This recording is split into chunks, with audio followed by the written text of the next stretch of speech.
Miguel Ângelo de Azevedo tem paixão pelos objetos que materializam o passado. Não é à toa que ainda criança iniciou seu acervo pessoal com caixas de fósforos e outras miudezas sem valor sentimental. Até que dos 20 anos para os 80, completados nesse mês, a curiosidade pela Fortaleza Antiga fez dele um dos maiores arquivistas da memória da cidade.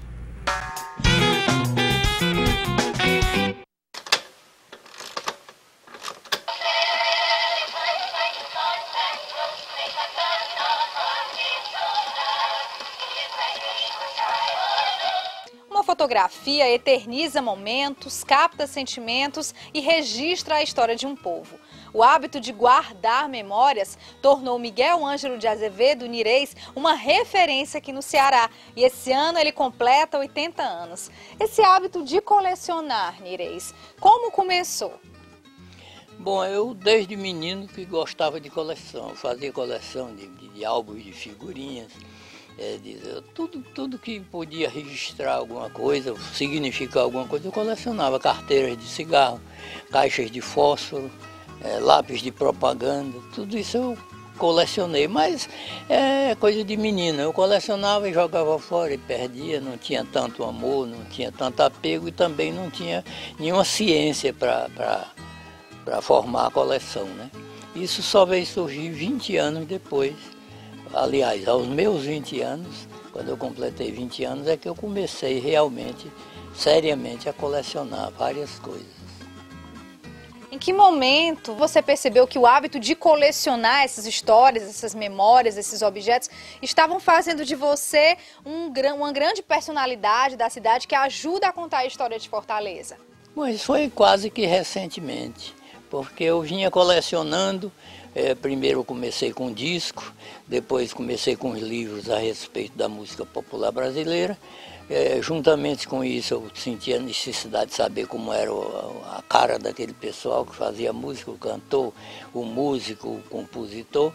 E fui procurando fotografias. Nessa busca por fotografia comecei a encontrar postais antigos do Brasil, entre eles de Fortaleza, e me nasceu a vontade de fazer uma coleção de fotografias antigas de Fortaleza. E assim foi um crescendo, né?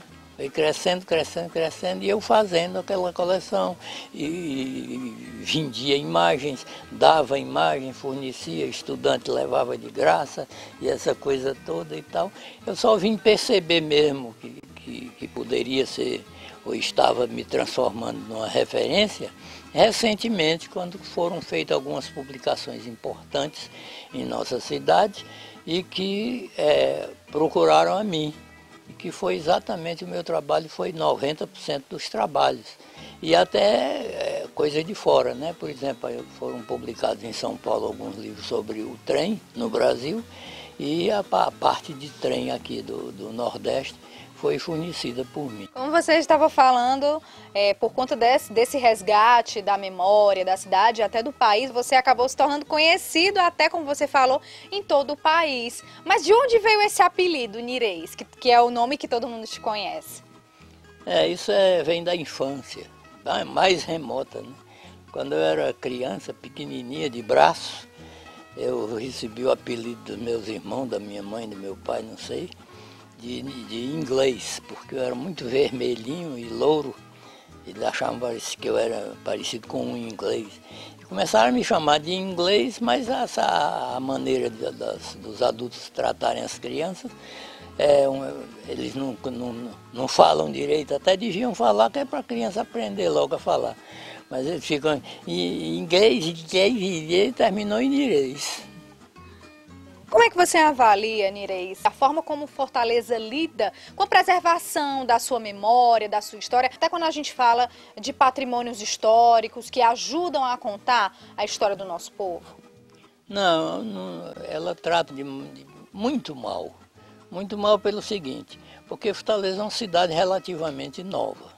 Nós temos cidades antigas como São Luís, né, Recife, né, Salvador, na Bahia. São cidades que têm prédio, se derrubar metade ainda tem muita coisa, né? E nós temos pouco tempo, né? O nosso acervo histórico, digamos, arquitetônico era muito pequeno e vai se derrubando a 3x2. E o pior disso tudo que eu acho é que a própria Prefeitura de Fortaleza faz parte disso. Eu lembro muito bem que aquele prédio do Instituto Jesus Maria José, que fica ao lado da igreja do Pequeno Grande, quando eu fazia parte da comissão de tombamento da prefeitura, nós tombamos aquele prédio. O que a prefeitura fez do prédio, que é de propriedade dela? Nada. E está lá caindo os pedaços. Quer dizer, ela dá um péssimo exemplo. Além disso, derrubam casas aqui à torta direita, não há punição.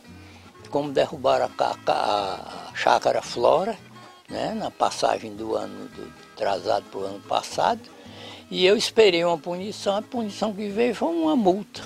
Ora, a multa ele constrói um prédio novo e tira nas costas de quem comprar os apartamentos.